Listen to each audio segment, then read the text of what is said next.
నమస్తే, welcome to Rao stocks. జాతీయ అంతర్జాతీయ అంశాలపై సమగ్ర విశ్లేషణ అందించడానికి సీనియర్ అనలిస్ట్ ఎంజీరావు గారు మనతో ఉన్నారు. వారితో మాట్లాడదాం. Good afternoon sir. సార్, భారతదేశం తన వాయుసేన కోసం మరో 114 రాఫెల్ యుద్ధ విమానాల కోసం కొనుగోలు చేయాలి అని నిర్ణయం తీసుకుంది. సో ఎందుకు ఇంత భారీ కొనుగోలు మోడీ ప్రభుత్వం చేయడానికి సిద్ధమవుతోంది? ఎస్ అండి, ఇప్పుడు భారతదేశం ఒక అతిపెద్ద నిర్ణయాన్ని తీసుకుంది భారత వాయుసేన ఆధునికీకరణకి. ముఖ్యంగా భారతదేశం ఒక డిఫెన్స్ పరంగా, సెక్యూరిటీ పరంగా ఒక అతిపెద్ద ఒత్తిడిలో ఉంది. ఎందుకంటే ఇటు పాకిస్తాను, అటు చైనా, ఇటు బంగ్లాదేశ్. ఒకప్పుడు పాకిస్తాన్ ఒకటి శత్రువు లేదా చైనా ఒకటి శత్రువు, తర్వాత 2 ఫ్రంట్ వార్ అని చైనా పాకిస్తాన్ కలిపి యుద్ధానికి వస్తున్నాయని. కానీ రీసెంట్గా బంగ్లాదేశ్ కూడా యాడ్ అయ్యి 3 ఫ్రంట్ వార్ అయిపోయింది. అంటే ఇండియాకి భూ సరిహద్దు అంటే 15,200 కిలోమీటర్ల భూ సరిహద్దు వెంబడి ఈరోజు మనకి థ్రెట్ ఉందన్నమాట. దాంట్లో వాయుసేన చాలా చాలా కీలకం. నెంబర్ 1. నెంబర్ 2, ఈ 3 ఫ్రంట్తో కలిపి నాన్ స్టేట్ యాక్టర్స్ అనేవాళ్ళు ఒకళ్ళు వచ్చారు. దాన్నే హైబ్రిడ్ వార్ఫేర్ అని వస్తుందన్నమాట. అది ఇప్పుడు ఈ తీవ్రమైన ఒత్తిడి నేపథ్యంలోనే భారతదేశానికి ఇంకొక షాక్ తగిలింది. ఎందుకు రఫేల్ని మనకు 114 రఫేల్ యుద్ధ విమానాలు ఎందుకు కొంటుంది అంటే ప్రపంచంలోనే ఒక అతిపెద్ద డిఫెన్స్ కాంట్రాక్ట్ అండి. మొత్తం 3.25 లక్షల కోట్లు, $8 బిలియన్ విలువ అండి. ఎంత పెద్ద కాంట్రాక్టో చూడండి. ఎందుకు ఎంత కొంటుంది అంటే ఏ కారణాల వల్ల చూడాలన్నమాట. ఈ ట్రై ఫ్రంట్ వార్ ఒకటి, నాన్ స్టేట్ యాక్టర్స్ ఒకటి, ఇది ఒకటి, తర్వాత 3వ ప్రపంచ యుద్ధం పొంచి ఉందన్నమాట. ఇందులో భారతదేశాన్ని తన సార్వభౌమత్వాన్ని, India should be in a position to protect its and preserve its sovereignty అనమాట. మన సార్వభౌమత్వాన్ని రక్షించుకోవాలి. ఇది చాలా చాలా ప్రమాదం అనమాట. చూడండి, ప్రపంచమంతా ఒక యుద్ధమయమే. డొనాల్డ్ ట్రంప్ విదేశాంగ విధానం, చైనా ఎక్స్పాన్షనిజం, పాకిస్తాన్ ఎప్పుడు గ్రాప్ చేద్దామని ఒక terrorist nation, India is being surrounded by ఒక ఆల్మోస్ట్ ఫెయిల్డ్ స్టేట్స్ అనమాట. చాలా డేంజరస్ పొజిషన్లో మన సెక్యూరిటీ సిచ్యువేషన్ ఉంది. ఇలాంటి సమయంలో భారతదేశానికి ఒక అతిపెద్ద షాక్ కూడా తగిలిందండి. అదేంటంటే MiG-21 retirement. Almost MiG-21 1960s నుంచి ఇప్పటి వరకు 1000 యుద్ధ విమానాలు మనం తయారు చేయడం జరిగింది. రష్యా నుంచి దిగుమతి చేసుకోవడం జరిగింది. అవి రిటైర్మెంట్ అయిన తర్వాత భారతదేశ వాయుసేనకు ఉండవలసిన యుద్ధ విమానాల కంటే చాలా తక్కువ యుద్ధ విమానాలు ఉన్నాయి. అకార్డింగ్ టు ఒక ఎస్టిమేషన్ ఏంటంటే డిఫెన్స్ ఎక్స్పర్ట్స్ ప్రకారం భారత వాయుసేనకి మొత్తం 42.5 స్క్వాడ్రన్ల యుద్ధ విమానాలు ఉండాలన్నమాట. అంటే ఒక్కొక్క స్క్వాడ్రన్కి సుమారు 18 యుద్ధ విమానాలు, అంటే 700 యుద్ధ విమానాలు ఉండాలి. కానీ ఇప్పుడు ఈ MiG-21 రిటైర్మెంట్ తర్వాత మనకి 29 స్క్వాడ్రన్లకి తగ్గిపోయింది భారత వాయుసేన. 42 ఉండాలి, 29 ఉంది. అంటే ఆల్మోస్ట్ మనకి ఎంత అండి, 13 స్క్వాడ్రన్ల యుద్ధ విమానాలు తక్కువ ఉన్నాయి. 13 అంటే 13 × 18 చూడండి, ఆల్మోస్ట్ ఒక 300 యుద్ధ విమానాలు, 400 యుద్ధ విమానాలు తక్కువగా ఉన్నాయి. కాబట్టి మనం చైనా పాకిస్తాన్ని యుద్ధం వస్తే ఎదుర్కోలేం. ఆ రెండు ఒకసారి వస్తే చాలా కష్టపడవలసి వద్ది. అందుకే భారతదేశం ఆగమేఘాల మీద చాలా వేగవంతంగా ఇప్పుడు మనం యుద్ధ విమానాలను సమకూర్చుకుంటున్నాం. అందులో భాగంగానే ఇప్పుడు రఫేల్ యుద్ధ విమానాలు 114 యుద్ధ విమానాలని మనం ఫ్రాన్స్ డసాల్ట్ ఏవియేషన్ నుంచి మనం తెచ్చుకోబోతున్నాం. ఈ ఒప్పందం మీద ఈ ఫిబ్రవరి 18, 19వ తారీఖుల్లో ఫ్రెంచ్ ప్రెసిడెంట్ ఇమ్మాన్యుయల్ మాక్రాన్ భారత విజిట్కి వస్తున్నారు. ఆ సమయంలో నరేంద్ర మోడీ గారికి ఫ్రెంచ్ అధ్యక్షుడికి మధ్య ఈ ఒప్పందం అనేది చాలా పెద్ద ప్రపంచ దృష్టిని మరల్చే ఒక పెద్ద ఒప్పందం అవబోతుంది. ఎందుకంటే పాకిస్తాన్ చైనాకి షాకు, యునైటెడ్ స్టేట్స్ ఆఫ్ అమెరికాకి షాకు, అటు పుతిన్ గారి నుంచి మనం Su-57 వద్దన్నాం, ఆయనకి పెద్ద షాకు ఇదనమాట. ఎందుకు డసాల్ట్ రఫేల్ ఫైటర్స్ని తెచ్చుకుంటున్నామంటే దానికి చాలా పెద్ద బలమైన కారణాలు ఉన్నాయండి. ఎందుకంటే రఫేల్ అనేవి టెక్నాలజీ పరంగా Su-57 వీటికంటే అత్యున్నతం. ఒక చైనాని ఎదుర్కోగలం, పాకిస్తాన్ని ఎదుర్కోగలం. ఆపరేషన్ సింధూర్లో రఫేల్ యుద్ధ విజృంభణ ఎంత బాగా చేసిందో మనకు బాగా గుర్తుంది. కాబట్టి ఈ రఫేల్, ఆ వెపన్స్, ఈ ఫీచర్స్ వల్ల రఫేల్ మనం తెచ్చుకుంటున్నాం అన్నమాట. ముఖ్యంగా ఇప్పుడు ఈ రఫేల్ కొనుగోలుకి సంబంధించి భారత ప్రభుత్వం పూర్తిగా నిర్ణయం తీసుకుందని తెలుస్తుంది. అందులో ముఖ్యంగా మనకి 3 లేయర్స్ ఉంటాయి అన్నమాట. డిఫెన్స్ ప్రమోషన్ బోర్డు ఒకటి, డిఫెన్స్ అక్విజిషన్ కౌన్సిల్ అని, క్యాబినెట్ కమిటీ ఆన్ సెక్యూరిటీ అనేది 3 ఉంటాయి అన్నమాట. ఈ ఫస్ట్ ఏంటంటే డిఫెన్స్ ప్రమోషన్ బోర్డు అనేది డిఫెన్స్ సెక్రటరీ మీద ఆయన ఆల్రెడీ క్లియరెన్స్ ఇచ్చారు. తర్వాత డిఫెన్స్ అక్విజిషన్ కౌన్సిల్ అనేది డిఫెన్స్ మినిస్టర్ రాజ్నాథ్ సింగ్ గారి అధ్యక్షతన సమావేశం జరగబోతుంది. ఫిబ్రవరి 18 లోపు అది క్లియరెన్స్ అయిపోతుంది. తర్వాత ఎందుకంటే ఇది చాలా పెద్ద ఒప్పందం, $8 బిలియన్, సుమారు 3.25 లక్షల కోట్ల విలువ కాబట్టి మళ్ళీ ప్రైమ్ మినిస్టర్ ఆధ్వర్యంలో క్యాబినెట్ కమిటీ ఆన్ సెక్యూరిటీ అని ఒకటి ఉంటుందండి. ఇది కూడా క్లియరెన్స్ చేయాలన్నమాట. అంటే ఈ 2 ఫ్రెంచ్ అధ్యక్షుడు ఫిబ్రవరి 18, 19 తారీఖులు వచ్చే లోపు ఈ 3 క్లియరెన్స్లు అయిపోయి డబ్బు అన్నీ క్లియర్ అవుతున్నాయి. అప్పుడు అవుతుంది. తర్వాత డసాల్ట్ ఏవియేషన్ ఫ్రెంచ్, ఇది గవర్నమెంట్ ఒప్పందం, మిడిల్ మ్యాన్ ఎవ్వరు ఉండరు కాబట్టి మోడీ గవర్నమెంట్ అవినీతిని నిరోధించడానికి, అంతకుముందు బోఫోర్ స్కామ్ లాంటివి రాకుండా చేయడానికి గవర్నమెంట్ డిస్కషన్, నో మీడియాటర్ అన్నమాట. ఇది చాలా చాలా ఇంపార్టెంట్. కాబట్టి ఇటు ఫ్రెంచ్ గవర్నమెంట్కి ఇండియన్ గవర్నమెంట్కి జరిగిపోతుంది. ఇందులో ఏంటంటే ప్రధానంగా ఈ రఫేల్ యుద్ధ విమానాలు దిగుమతి చేసుకోవడంలో మోడీ చూపిన ఒక అద్భుతమైన తెలివితేటలు మనం చూడాలి. ఎందుకంటే భారతదేశానికి ముఖ్యం ఆత్మనిర్భర్ భారత్, సెల్ఫ్ రిలయన్స్.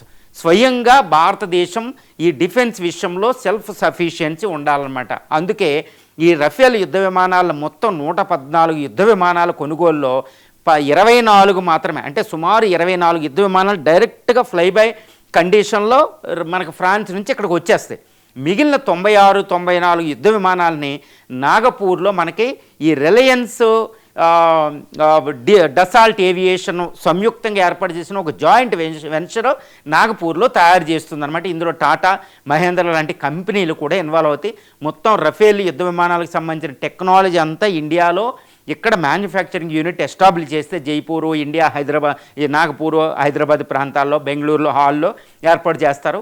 ఇందులో ఈ డసెల్ట్ తయారీలో 60% వరకు భారతీయ టెక్నాలజీ కంటెంట్ ఉపయోగిస్తారన్నమాట. అందువల్ల భారతదేశం కూడా సెల్ఫ్ రిలయన్స్, ఆత్మనిర్భర్ భారత్తో పెంపొందించబడుతుంది. ఒక అద్భుతమైన నిర్ణయంగా చెప్పుకోవచ్చు. అంటే భారతదేశ స్వదేశీ ఆయుధ పరిశ్రమ అభివృద్ధికి, ఇక్కడ ఉద్యోగిత కల్పనకి, ఇక్కడ టెక్నాలజీ అభివృద్ధిని కుంటు పడకుండానే మనం ఫ్రాన్స్ నుంచి కొనుక్కుంటున్నమాట. ఇది డిఫెన్స్ సెట్ ఆఫ్ అండి కంటెంట్, ఇండియన్ కంటెంట్ అనేది ఒకటి ఉంటుందన్నమాట.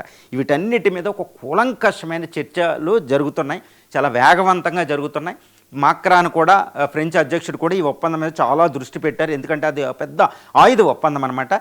ఈ రఫేల్ ఫైటర్స్కి ఎంతో పోటీ వచ్చిందనమాట. యూరో ఫైటర్ అని, తర్వాత F-18 hornet American fighter, Su-35 MiG 29లు వీటి నుంచి రష్యా నుంచి మనకు పోటీకి వచ్చిన ఎవరిని కాదని మనం రఫేల్ యుద్ధ విమానాలే మనం ఇక్కడ తెచ్చుకుంటున్నాం. ఇప్పటికే ఒక 36 యుద్ధ విమానాలు తెచ్చుకున్నాం. ఇంకో 24 రఫేల్ ఎం అని INS విక్రమాదిత్య కోసం ఒక ఎయిర్ క్రాఫ్ట్ క్యారియర్ మీద మోహరింపులకి అవి తెస్తున్నాం. అంటే ఇప్పుడు మళ్ళీ 114, అంటే సుమారు 176 నుంచి 180 యుద్ధ విమానాలు భారతదేశంలో ఈరోజు రఫేల్ ఉండబోతున్నాయి అనమాట. ఇది దుర్భేద్యంగా భారత వాయుసేన తయారు చేయడానికి మనం ప్రపంచంలో అత్యాధునిక బ్యాటిల్ ప్రూవెన్, అంటే ఇప్పటికే యుద్ధ రంగంలో తన పోరాట పటిమను నిరూపించుకున్న యుద్ధ విమానం రఫేల్ అనమాట. అది భారతదేశానికి అమ్ముల పొదలోకి వస్తుంది. ఇప్పుడు మనం హషిమారాని వెస్ట్ బెంగాల్లో దాన్ని ఆల్రెడీ మోహరింపులు చేసాం, అంబాలాలో మోహరింపులు చేసాం. ఈసారి ఇంకా అరుణాచల్ ప్రదేశ్, ఇక పాకిస్తాన్ బౌండరీ వెంబడి, తర్వాత మధ్యప్రదేశ్, ఢిల్లీ ఈ ప్రాంతాల్లో ఇంకా మోహరింపులు చేస్తారు. ఒక అద్భుతమైన నిర్ణయం భారతదేశం తీసుకోవడం జరిగింది. దీన్ని ఏమంటారంటే multi role medium combat aircraft అంటారు. ఇది జెట్ 4.5 జనరేషన్. ఒక భారత వాయుసేన ఇక దుర్భేద్యంగా మారబోతుందండి. సార్, ఇక రాఫేల్ యుద్ధ విమాన ఫీచర్స్ ఏంటండి, దానిలో ఉపయోగించే వెపన్స్ గురించి వివరిస్తారా? ఎస్ అండి, ఇప్పుడు రఫేల్ యుద్ధ విమానాన్ని ఎందుకు భారతదేశం తెచ్చుకుంటుందంటే ఈ రఫేల్ యొక్క విశిష్టత, సిగ్నిఫికెన్స్ చూడాలి. అంటే ఏంటంటే ఈ డిఫెన్స్ పరంగా రఫేల్ యుద్ధ విమానం ప్రపంచంలో అత్యాధునిక యుద్ధ విమానాలతో ఏ విధంగా పోటీ పడగలదు. ఎందుకంటే యుద్ధం అంటే వేరే యుద్ధ విమానాలతో మనం పోటీ పడాలి. ఇదేమో సింపుల్గా జరగదండి. ఇప్పుడు ఏంటంటే ఇప్పుడు ఆపరేషన్ సింధూర్ జరిగినా, ఇప్పుడు అక్కడ యుక్రెయిన్ దగ్గర ఆపరేషన్ జరిగినా, అమెరికన్ ఇరాన్ మీద అటాక్ చేసినా, తర్వాత ఇజ్రాయెల్ ఇరాన్ మీద అటాక్ చేసేటప్పుడు డాగ్ ఫైటింగ్ అంటారు. అంటే డాగ్ ఫైటింగ్ అంటే ఆకాశంలో శత్రు దేశాల యుద్ధ విమానాలతో మనం పోరాడతామన్నమాట. అది ఎలా ఉంటుందంటే ఒక ఆల్మోస్ట్ ట్రోపోస్పియర్ దాటేసి స్ట్రాటోస్పియర్కి ఎంటర్ అయిపోతుంది. అంటే వాతావరణాన్ని దాటేస్తే ఆల్మోస్ట్ 15-16 కిలోమీటర్లు ఎత్తుకెళ్ళిపోతుందండి స్ట్రాటోస్పియర్ దగ్గర దాకా. అక్కడ పోరాడుకుంటూ ఉంటాయి జెట్ ఫైటర్స్ అన్ని, జెట్ ఇంజన్స్ ఇవి. అక్కడ ఏంటంటే మాన్యూవర్ 2 కిలోమీటర్ కింద పడిపోయి ఒక పక్షి కంటే వేగవంతంగా మాన్యూవరబిలిటీ ఉంటుందన్నమాట. అది మామూలు కాడదండి. ఆధునిక ఎయిర్ వార్ఫేర్ అంటే ఇట్స్ అన్ఇమాజినబుల్ అనమాట. మరి దానికి రఫేల్ ఎందుకు తెచ్చుకుంటున్నాం? రఫేల్ ఫీచర్స్, దాని వెపన్స్ మనం చూడాలన్నమాట. ఈ రఫేల్ అనేది 4.5 generation multi role medium combat aircraft అంటారు. ఇదేంటంటే మ్యాక్ 2 దాకా, మ్యాక్ 1.8 నుంచి 2 స్పీడ్తో వెళ్తుంది. అంటే గంటకి 1950 కిలోమీటర్ల స్పీడ్తో ఇది ప్రయాణిస్తూ ఉంటుంది. ప్రపంచంలో అత్యంత వేగవంతమైన యుద్ధ విమానాల్లో ఇది ఒకటనమాట. ఇది సుమారు 24 టన్నుల బరువు ఉంటుంది. ఇది ఫ్యూయల్, వెపన్స్, దీని బరువు స్వయంగా. ఈ 24,000 మొత్తం టన్నుల్లో, అంటే 24 టన్నులు, 24,000 కిలోలు, 24 టన్నుల్లో 4.5 టన్నులు కేవలం ఫ్యూయల్ ఉంటుందన్నమాట. దీని రేంజ్ ఆల్మోస్ట్ 1800 కిలోమీటర్ల దూరం ఇది ప్రయాణిస్తూ ఉంటుంది. దీనికి ఎయిర్ ఫ్యూలింగ్ కూడా ఉంటుంది. మన ఫోటోలో చూస్తున్నట్టు ఎయిర్ ఫ్యూలింగ్తో ఇంకొక 1800 కిలోమీటర్లు వెళ్తూ ఉంటుంది అనమాట. ఎక్స్టెండ్ చేస్తూ ఉంటారన్నమాట. ఇది అంటే చాలా అధునాతనంగా ఉంటుంది. దీనిలో వెపన్స్ బే 4.5 టన్నులు ఇంటర్నల్గా ఉంటుంది, బయట ఇంకొక 4.5 టన్నులు, అంటే సుమారు 9 నుంచి 9.5 టన్నుల వెపన్స్ అది మోసుకెళ్తూ ఉంటుంది అనమాట. ప్రపంచంలో అత్యాధునిక వెపన్స్ని మోసుకెళ్తూ ఉంటుంది అనమాట. అది రఫేల్ అండి. ఇది ప్రపంచంలో 5th జనరేషన్ ఫైటర్స్తో కూడా పోటీ పడగల ఒక అత్యాధునిక యుద్ధ విమానం. ఇది బ్యాటిల్ ప్రూవెన్ అనమాట. నేనేం చెప్తున్నానంటే ఫ్రాన్స్ చాలా యుద్ధాల్లో అది ఆల్రెడీ వాడింది. భారతదేశం ఆపరేషన్ సింధూర్లో వాడింది. ఎన్నో యుద్ధాల్లో తనకు తాను నిరూపించుకుని ఈరోజు ఉందన్నమాట. అంటే యుద్ధ రంగంలో నిరూపించుకునే యుద్ధ విమానాలు ప్రపంచంలో చాలా తక్కువ ఉంటాయి. F-35లు, F-22 రాప్టరు, ఇజ్రాయెల్ F-16లు, అమెరికా యుద్ధ విమానాలు, ఇప్పుడు రఫేల్ ఒకటి ఉందన్నమాట. అంతేకాని మిగిలిన ప్రపంచంలో నిరూపించుకునే యుద్ధ విమానాలు లేవు. తర్వాత మిరేజ్, భారతదేశంలో మిరేజు, మిగ్గులు ఎన్నో యుద్ధాలు చేసింది. యుద్ధ అనుభవం కూడా ఉన్న యుద్ధ విమానమే ఈ రఫేల్ అనమాట. ఇక ఇందులో ఉపయోగించే మనం వెపన్స్ చూడాలండి. మొత్తం 24 టన్నుల బరువు ఉండే ఈ రఫేల్ యుద్ధ విమానం, అంటే ఎగిరినప్పుడు 24.5 టన్నుల బరువు ఉంటే అందులో 9.5 టన్నులు కేవలం ఆయుధాలతో మోసుకెళ్తుంది. అంటే దాని పవర్ ఎంత ఉందో చూడండి. ఆల్మోస్ట్ 5th జనరేషన్ ఫైటర్ అంత వెయిటేజ్ వెపన్స్ మోసుకెళ్ళాలి. అంటే యుద్ధ విమానం అంటే ఎగరడానికే కాదు, ఎన్ని ఆయుధాలు పట్టుకెళ్ళిందనేది, ఎలాంటి ఆయుధాలు పట్టుకెళ్ళిందనేదే ఆ యుద్ధ విమానం భయం, శత్రువులకు భయం అనమాట. ఇప్పుడు 9.5 టన్నుల పేలోడ్ అంటారు. ఆ వెపన్స్ ఏమి ఉపయోగిస్తుందంటే ఈ రఫేల్ ప్యాకేజ్తోనే మనకి యూరోప్, ఫ్రెంచ్ నుంచి కొన్ని మిసైల్స్ వస్తున్నాయి. అందులో ప్రధానంగా ఏంటంటే 2 ఎయిర్ టు ఎయిర్ మెటియార్ అని 2 మిసైల్స్ వస్తుంది. ఈ మెకా అంటే ఎయిర్ టు ఎయిర్ 80 కిలోమీటర్ల వరకు. మెటియార్ ఏంటంటే 150 long range, beyond visual range missile అనమాట. ఇది మెటియారు, మెకా ఈ 2 ఏంటంటే short range, long range, beyond visual range air to air missiles అనమాట. శత్రువుని ఇప్పుడు పాకిస్తాన్ అంటే భారతదేశం తన జైపూరు ఇటు బౌండరీ ఎల్ఓసి దాటకుండానే మొత్తం పాకిస్తాన్లో ఏ యుద్ధ విమానమైనా మనం పడగొట్టగలం. ఆపరేషన్ సింధూర్లో ఈ మెటియోర్ మిసైల్ ఉపయోగించే మనం పాకిస్తాన్ చైనా ఇచ్చిన జేఎఫ్ థండరు, JF-10, ఈ F-16 యుద్ధ విమానాలు మనం కూల్చేసామన్నమాట. అది ఆపరేషన్ సింధూర్లో. అదే మెటియార్ మిసైల్. ఈ మెటియార్ ఎయిర్ టు ఎయిర్ మిసైల్. దీంతో పాటు ఈ ఫ్రెంచ్ నుంచే మనం ఈ రఫేల్ యుద్ధ విమానాలతో తెస్తున్నాం. అందుకే దీని కాస్ట్ కూడా $120 మిలియన్ అండి. ఇది Su-57 కంటే ఎక్కువ. చాలా అతి ఖరీదైన యుద్ధ విమానం, ఎందుకంటే ఆయుధాలు కూడా తెస్తుంది కాబట్టి. ఇందులో ఇంకొకటి ఏంటంటే ఈ స్కాల్-40 హ్యామర్, పేవే అని 3 మిసైల్స్ ఉంటాయి అనమాట. ఇంకా 3 రకాలు. ఇందులో స్కాల్ఫ్ అనేది ఎయిర్ టు సర్ఫేస్ ఉంటుంది అనమాట. చాలా డేంజరస్ మిసైల్ అది. స్కాల్ఫ్ అనేది 80-70 కిలోమీటర్ల రేంజ్లో ఉంటుంది అనమాట. ఎయిర్ టు సర్ఫేస్ వస్తుంది. తర్వాత హ్యామర్ అనేది ఇంకోటి అవుతుంది. ఇది సబ్ క్రూయిజ్ మిసైల్ అనమాట. ఆల్మోస్ట్ 560 కిలోమీటర్ల ల్యాండ్ మీద కొడుతుంది యుద్ధ విమానం నుంచి. తర్వాత పేవే అనేది లేజర్ గైడెడ్ బాంబ్స్ అండి. దీంతో పాటు ఒక mother of all weapons, father of all bombs అన్నట్టు ఈ లేజర్ బంకర్ బర్స్ట్ బాంబులతో GBU టైప్ కేటగిరీలు బాంబులు ఉంటాయి అనమాట. టన్నుల కొద్దీ బాంబులు ఉంటాయి అనమాట. అది చాలా కష్టం దీంతో పాటు భారతదేశం కొన్ని మిసైల్స్ ఇందులో చేయడానికి కొన్ని మరమ్మతులు చేస్తుందన్నమాట. అదే ఇండియన్ ఓరియంటెడ్ రఫేల్ అంటారు. అందులో పేలోడ్లో కొన్ని పెడతారన్నమాట కింద కట్టే వాటిలో. అదేంటి మనం బ్రహ్మోస్ ఉపయోగించవచ్చు. అస్త్రా 1, అస్త్రా 2 అనేది 400 కిలోమీటర్ల రేంజ్ వెళ్ళే అస్త్రా మార్క్ 2 కూడా ఉపయోగించకపోతున్నాం. అంటే ఒక శత్రు దుర్భేద్యం అనమాట. అది వెళుతుంది అంటే, ఒక యుద్ధ విమానం వెళ్ళిందంటే ఒక సిటీని సర్వనాశనం చేసి వచ్చే అంత కెపాసిటీ ఆ యుద్ధ విమానానికి ఉంటుందన్నమాట. అంటే మోడర్న్ వార్ఫేర్ అంటే, ఎయిర్ వార్ఫేర్ అంటే అంత ఈజీ కాదండి.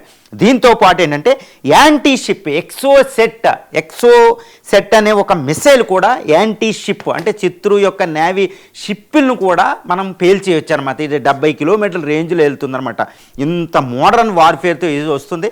తర్వాత యాంటీ ఎయిర్ క్రాఫ్ట్ గన్లు కూడా అందులో ఉంటాయి అనమాట. ల్యాండ్ ఎయిర్ టు ఎయిర్ పేల్చడానికి ఉంటుంది అనమాట. అంటే ఈ యుద్ధ విమానం ఎగురుతుందంటే అది కూడా Mach 2 స్పీడ్తో ఆల్మోస్ట్ 2000 కిలోమీటర్ల స్పీడ్తో అది ఎగురుతూ 15 కిలోమీటర్ల ఎత్తు వరకు వెళుతూ ప్రపంచంలో ఎటువంటి మోడర్న్ అమెరికాకున్న F-35లు, చైనాకున్న J-20, J-35 5th generation fighter, పాకిస్తాన్కున్న J-10, JF-17 థండర్ లాంటి అధునాతనమైన అన్ని యుద్ధ విమానాలను కూడా ఇది ఫేస్ చేయగలదు. ఒక అత్యద్భుతమైన యుద్ధ విమానం రఫేల్గా ఇన్ని చెప్పొచ్చు. ఇది 10 టన్నుల వరకే ఆయుధాలు మోసుకెళ్తుంది.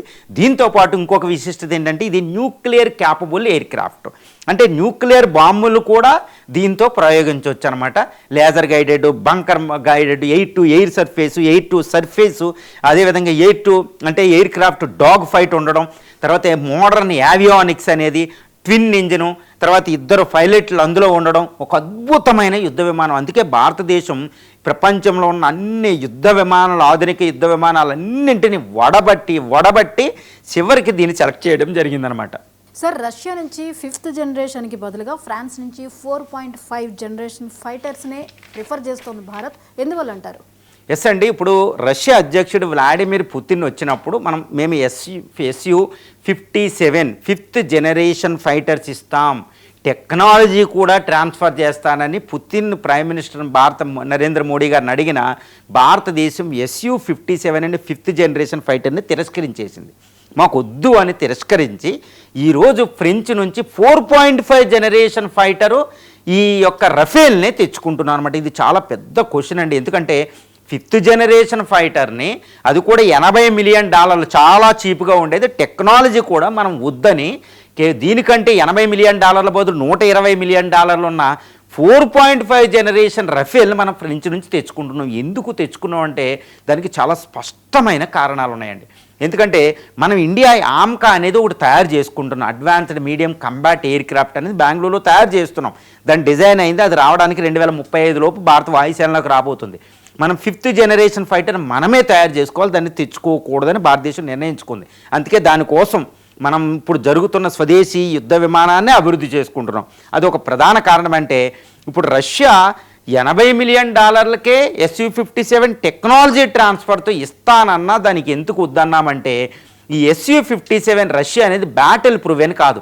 యుద్ధ రంగంలో దాన్ని ఇంతవరకే రష్యా ఉపయోగించలేదు. చూడండి, ఉక్రెయిన్ యుద్ధం 4 సంవత్సరాలుగా జరుగుతున్నా రష్యా SU-57 ఉపయోగించే ధైర్యం ఉక్రెయిన్ మీద ఉపయోగించలేదు. ఎందుకంటే భయపడుతుంది. అంటే ఏదో ఒక ఫాల్ట్ ఉంది అనేది మనకు తెలుస్తుంది అనమాట. అందువల్ల బ్యాటిల్లో ప్రూవ్ అవ్వకుండా మనం ఎందుకు తెచ్చుకుంటున్నామని ఒక వెపన్ అవసరం ఏంటి? వేరేజ్ మనకి రఫేల్ బ్యాటిల్ ప్రూవెన్ వెపన్. భారతదేశం కూడా ఉపయోగించింది పాకిస్తాన్ మీద ఆపరేషన్ సింధూర్లో. ఫ్రాన్స్ కూడా అటు ఆఫ్రికాలో, సొమాలియా మీద, సిరియా మీద, యుగేస్లేవియా దగ్గర ఎన్నో యుద్ధాల్లో ఫ్రాన్స్ ఉపయోగించింది. కాబట్టి అది బ్యాటిల్ ప్రూవెన్. కాబట్టి దాన్నే శత్రువుని కొట్టగలిగే ఒక ఆయుధం అది ప్రూవ్ చేసుకున్నప్పుడు దాన్ని తెచ్చుకుంటున్నాం. కాబట్టి అది అందువల్ల SU-57 మనం రిజెక్ట్ చేసాం. ఇంకోటి, అది 5th జనరేషన్ ఫైటర్ అనే SU-57 ఒక అడ్వాంటేజ్ ఏంటంటే రాడార్ క్రాస్ సెక్షన్ అని ఒక స్టెల్త్ ఎక్కువ ఉంటుంది అనమాట. శత్రువుకి అసలు దొరకదు. వేరేది మనం రఫేల్ ఏంటంటే శత్రువు కొంచెం పసిగట్టే అవకాశాలు ఉంటాయి. ఇది స్టెల్త్ ఫైటర్ అయినా అది ఒక్కటే డిసడ్వాంటేజ్. ఇక స్పీడ్ అంటారా, అది కొంచెం ఎక్కువ ఉంటుంది. ఇది అంతే ఉంటుంది. రేంజ్ ఇంకా ఎత్తుకి ఎదగలదు. 18 కిలోమీటర్లు, ఇది 15 కిలోమీటర్లకు ఎదిగిద్ది. తర్వాత ఆయుధాల బరువులో మాత్రం ఆ SU-57 ఉన్నంది ఆయుధాలు ఇది కూడా 9.5 టన్నులు పట్టుకెళ్తుంది. కాబట్టి అందులో డిఫరెన్స్ లేదు. రెండోది ఏంటంటే SU-57 ఆల్రెడీ నేను చెప్పాను బ్యాటిల్ ప్రూవెన్ కాదు, ఇది బ్యాటిల్ ప్రూవెన్ వెపన్. తర్వాత SU-57 మనం ఉపయోగించలే. వేరే రష్యా ఈ ఫ్రెంచ్ యొక్క రఫేల్ ఫైటర్స్ మనం ఆల్రెడీ ఉపయోగిస్తున్నాం. 2 స్క్వాడ్రన్లు అక్కడ హషిమరా దగ్గర ఉంది, తర్వాత అంబాలా దగ్గర మోహరించాం. ఇంకా కొత్తగా వచ్చే దానికోసం మన పైలట్లు కొత్త ట్రైనింగ్లు ఇవన్నీ మనకు అవసరంలే. ఫ్రాన్స్ కూడా కొంచెం వరకే టెక్నాలజీ ఇస్తుంది, సోర్స్ కూడా ఈసారి ఇస్తుంది. నాగపూర్లో సంయుక్తంగా తయారు చేస్తున్న, అక్కడ కూడా స్వదేశీ కంటెంట్ ఉంది. రష్యా టెక్నాలజీ ఒకటి అడ్వాంటేజ్, మిగిలిన ఇక్కడ వస్తుంది. తర్వాత రిపేర్ మెయింటెనెన్స్ కూడా ఈ ఫ్రెంచ్ రఫేల్ ఫైటర్ కూడా ఇక్కడ పెడుతున్నారు. కాబట్టి మనం ఎక్కువగా తర్వాత దానికోసం ఎక్కువ పెట్టుబడి పెట్టాల్సిన అవసరం ఇక్కడ మనకు లేదు. కాబట్టి రఫేల్ ఫైటరే ఇప్పుడు మనకు ఉపయోగం. రెండు, ఈ రఫేల్ 4.5 జనరేషన్ అనేది భారతీయ ఆయుధాలు పెడుతున్నాం, ఇక మోడర్న్ ఆయుధాలు కూడా మనకు వస్తున్నాయి రష్యా ఆయుధాలు ఇచ్చినప్పటికీ. కాబట్టి అన్ని ఆయుధాలని ఇటు రష్యా ఇప్పుడు మనకున్న అవసరాలకి పూర్తిగా రఫేల్ ఫైటర్ సరిపోతుంది. కాబట్టి మనం Su-57 5th generation fighter Russia నుంచి తిరస్కరించి రఫేల్కే మనం ఎక్కువ ఛాన్స్ ఇవ్వడం జరిగిందనమాట. సార్ ఇప్పుడు 4.5 జనరేషన్ రఫేల్ జెట్ ఫైటర్లు చైనా J-20 ఆర్ J-35 వీటిని ధీటుగా ఎదుర్కోగలుగుతుందా? ఎస్ అండి, ఇప్పుడు చాలా పెద్ద ఇంపార్టెంట్ క్వశ్చన్ ఏంటంటే already China 5th generation fighter ఒకటి కాదు 2 రకాలు తయారు చేసింది. 2 వేరియంట్స్ తయారైపోయినాయి. అందులో ఏంటంటే J-20 5th జనరేషన్ ఫైటర్ ఒకటి, తర్వాత J-35 అనే 5th జనరేషన్ ఫైటర్ని తయారు చేసుకుని పెట్టుకుంది. అది తయారు చేయడమే కాదండి, కొన్ని వందల యుద్ధ విమానాలు తయారు చేస్తుంది. 2035 నాటికి 1000 యుద్ధ విమానాలు 5th జనరేషన్ ఫైటర్ చైనా దగ్గర ఉండబోతున్నాయి. 1000 ఫైటర్స్ అంటే ఊహించుకోండి. మరి ఇండియా ఆ టైంకి చైనాతో యుద్ధాన్ని ఫేస్ చేయాలి. మళ్ళీ ఇదే చైనా J-20 J-35Aల్ని పాకిస్తాన్ కూడా ఇస్తుంది. 1-2 సంవత్సరాల పాకిస్తాన్ కూడా 5th జనరేషన్ ఫైటర్ రాబోతున్నాయి. మరి ఇండియా ఈ పాకిస్తాన్ చైనాతో విడివిడిగా వాటితో సంయుక్తంగా ఒకేసారి 2 ఫ్రంట్ వార్ చేయాలంటే చైనా యొక్క 5th జనరేషన్ J-20 J-35ని తట్టుకోగలిగే యుద్ధ విమానాలు మన దగ్గర ఉండాలి. మరి భారతదేశానికి 2030 దాకా ఉండే యుద్ధ విమానం రఫేల్ అవుతుంది. రఫేల్ మనం తెచ్చుకుంటే తర్వాత మిగిలిన ఏంటంటే Su-30 MKIలు, మిగిలిన మీరేజ్ ఫైటర్సు, తర్వాత మనం తయారు చేస్తున్న తేజస్ 4.5 జనరేషన్ ఫైటర్స్ అనమాట. మరి ఈ రఫేల్ తట్టుకుంటుందా J-20 35 Chinese 5th generation fighters అంటే మనం ఇక్కడ ఒక్కటి చూడాలి. చైనా ఏంటంటే చైనా దగ్గరున్న యుద్ధ విమానం J-20 J-35 ఇప్పటివరకు యుద్ధ రంగంలో ఉపయోగించలేదు. ఎప్పుడైనా ఎంతటి అధునాతనమైన వెపనైనా, ఎంత టెక్నాలజికల్ వెపనైనా యుద్ధ రంగంలో ఉపయోగించిన అనుభవం ఆ ఆయుధాలకు ఉందా లేదో చూస్తారన్నమాట. అంత ఈజీ కాదండి. చూడండి, రష్యా గత 100 సంవత్సరాలుగా ఫైటర్స్ యుద్ధ విమానాలు తయారు చేస్తుంది. కానీ తన యొక్క యుద్ధ విమానం Su-35ని ఉక్రెయిన్లో ఇంకా ఉపయోగించలే. ఎప్పటికప్పుడు యుద్ధ రంగంలో ఉపయోగించే కొందు దాన్ని అప్డేట్ చేస్తూ ఉంటారు. మరి చైనా J-20 J-35ని యుద్ధ రంగంలోనే ఉపయోగించలేదు. కాబట్టి ఈ రఫేల్ యుద్ధ రంగంలో ఉపయోగించాం. కాబట్టి ఇది ప్రూవెన్ వెపన్. కాబట్టి ఇది చైనాని తట్టుకుంటుంది. రెండోది ఏంటంటే J-35 J-20 5th జనరేషన్ ఫైటర్స్తో పోలిస్తే కొంచెం అదే స్పీడ్ ఉంటుంది, అదే రేంజ్ ఉంటుంది, అదే పేలోడు, యుద్ధం ఎన్ని వెపన్స్ పట్టుకెళ్తుందో కూడా సరిపోతుంది అనమాట. ఇంకోటి ఏంటంటే China 5th generation fighter J-20 J-35 మనం పూర్తిగా రఫేల్తో యుద్ధంలో ఎదుర్కోవచ్చు. దీనికి ఒక ప్రధాన కారణం ఏంటంటే ఇండియా చైనా యొక్క బోర్డర్ని మనం గమనిస్తే, దాని జోగ్రఫీని గమనిస్తే ఇది చాలా పెద్ద విషయం అనమాట. అందుకే 1962లో నెహ్రూ అప్పటి వాయుసేనకు పర్మిషన్ ఇచ్చుంటే భారతీయ ఎయిర్ ఫోర్స్కి చైనాని ఓడిపోయేది అంటారన్నమాట. కానీ అప్పుడు మనం ఉపయోగించలేదు, అప్పుడు ఉన్న కండిషన్స్కి అనమాట. నెహ్రూని తప్పు పట్టడం అని కాదు. ఏంటి అంటే భారతదేశం హిమాలయాల కింద గేంజెస్ ప్లేన్ అంటారు, గంగా బ్రహ్మపుత్ర ఈ సింధు మైదానాల్లో ఉన్నమాట. సీ లెవెల్కి మనం ఏంటంటే 1 కిలోమీటర్ దాకా ఎత్తులో ఉంటామన్నమాట. 1 కిలోమీటర్ 500 మీటర్ల ఎత్తులో ఉంటుంది మీన్ సీ లెవెల్, సముద్ర మట్టానికి. కాబట్టి ఆక్సిజన్ శాతం చాలా ఎక్కువ ఉంటుంది.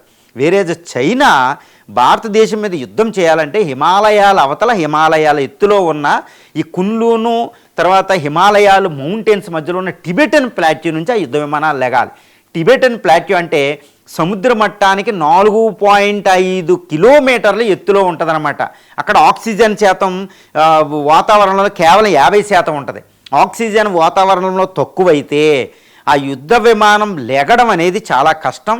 ఎక్కువ ఫ్యూయల్ ఉపయోగిస్తుంది, తొందరగా అలసిపోద్ది అనమాట. మనిషి ఎక్కువ ఎత్తితే ఎలా ఉంటుంది. ఇప్పుడు హిమాలయాల్లో మనం పెద్ద హిమాలయాలు వెళ్ళి ట్రాకింగ్ చేస్తుంటే అక్కడ ఆక్సిజన్ తక్కువ ఉంటుంది కాబట్టి అలసిపోతాం, ఆక్సిజన్ ట్యాంకులు పెట్టుకుని వెళ్తాం. ఇప్పుడు అది ఎక్కువ ఆక్సిజన్ కావాలి కాబట్టి ఎక్కువ ఫ్యూయల్ ఉపయోగిస్తుంది. అది 5th జనరేషన్ ఫైటర్ అయినా భారతదేశం రఫేల్స్ని 10 పంపిస్తే అది 50 యుద్ధ విమానాలను ఉపయోగించాలి. అది కూడా ఎక్కువ దూరం ప్రయాణించలేదు, మనం ఈజీగా ప్రయాణించేస్తాం సముద్ర మట్టం మీద ఉండి. ఈ జియోగ్రఫిక్ తీసుకుంటే రష్యా ఇప్పుడు చైనా 1000 యుద్ధ విమానాలు 5th జనరేషన్ J-20 J-35లను పంపినా భారతదేశం కేవలం 100 రఫేల్స్ని చక్కగా ఉపయోగిస్తే మనం దాన్ని ఎదుర్కోగలం అనమాట. అది హిమాలయాలు పెట్టిన కోట లాంటిది అంటారన్నమాట. It's a natural fortress. It is preserving and it is protecting India from the rest of enemies from the other side అనమాట. కాబట్టి మనకి హిమాలయాలు వరం ఉంది కాబట్టి హిమాలయాల జోగ్రఫీని, ఆక్సిజన్, వాతావరణం, ఎత్తులు ఆసరాగా తీసుకుంటే మనకి రఫేల్ మన అవసరాలకి పూర్తిగా సరిపోతుంది అనమాట. అందుకే ఇప్పుడు చాలా సర్ప్రైజ్ అవుతున్నారు all defence analyst. They are surprising. ఎందుకంటే చైనా తయారు చేసిన J-20, J-35, America F-22, F-35 లాగా ఇండియా చూస్తే ఆమ్కా 2035-40 దాకా రాదు. మరి ఈ క్షణంలో Su-57 ఒకటే మనకు దిక్కు, దాన్ని కాదని మరీ ఈ రఫేల్కి వెళ్తున్నారంటే భారతదేశం ఎంత తెలివైన నిర్ణయం తీసుకుందండి. ఎందుకంటే జోగ్రఫీని ఇవన్నీ పరిగణించాలి, అక్కడ వెపన్స్ పేలోడ్ గమనించాలి.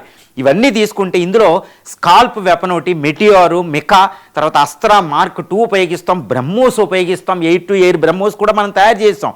తర్వాత ఈ రఫేల్కి తోడుగా మనకి Su-30 MK రష్యా నుంచి తెచ్చుకున్న సుమారు 250 యుద్ధ విమానాలు మనకు రెడీగా ఉన్నాయి. అందులో పేలోడు 15 టన్నుల దాకా ఉంటుంది. ఈ Su-30ని మనం ఆధునికీకరణ చేస్తున్నాం. దాంతో ఈ రఫేల్ తోడవుతుంది. తర్వాత మిరేజ్లు ఆల్రెడీ ఉన్నాం. మనకి తేజస్సులు తెచ్చుకుంటున్నాం 4.5 జనరేషన్. ఈ కాంబినేషన్తో మనం చైనా యొక్క J-20, J-35ని చాలా ఈజీగా యుద్ధ రంగంలో ఓడించేస్తాం అనమాట. ఎంతటి అద్భుతమైన నిర్ణయమో చూడండి. ఇవన్నీ చూడాలి. జోగ్రఫీ నుంచి, టెక్నాలజీ నుంచి, పేలోడ్ నుంచి, మాన్యువరబుల్ నుంచి, రాడార్ సిస్టమ్ నుంచి, స్టెల్త్ టెక్నాలజీ, మన యొక్క ఎయిర్ ఫోర్స్. అందుకనే చూడండి రీసెంట్గా ఎయిర్ పవర్ ఇండెక్స్ అని ఒకటి రిలీజ్ అయింది. ప్రపంచ వాయుసేనల్లో భారత వాయుసేన 3వ స్థానంలో, అమెరికా రష్యాల తర్వాత 3వ స్థానంలో ఉంది, గుర్తుపెట్టుకోవాలి. వేరే చైనా 4వ స్థానాన్ని పడిపోయింది. ఎందుకంటే ఈ లాజిస్టిక్ యుద్ధ పటిమ చూస్తారు, ఎన్ని ఆయుధాలు ఉన్నాయి, ఏ జనరేషన్ ఉంది, అదంతా ఎవరికి అవసరం లేదండి. యుద్ధ రంగంలో దాని యొక్క సపోర్ట్ సిస్టమ్ ఏంటి, లాజిస్టిక్ సపోర్టు ఎంతటి చక్కగా మన పైలట్లు చేస్తారనేది ఒక అద్భుతమైన యుద్ధ తంత్రం ఉంటుందన్నమాట. దానికి అనుకూలంగా చైనాకి 4వ స్థానంలో గెంటేసాం.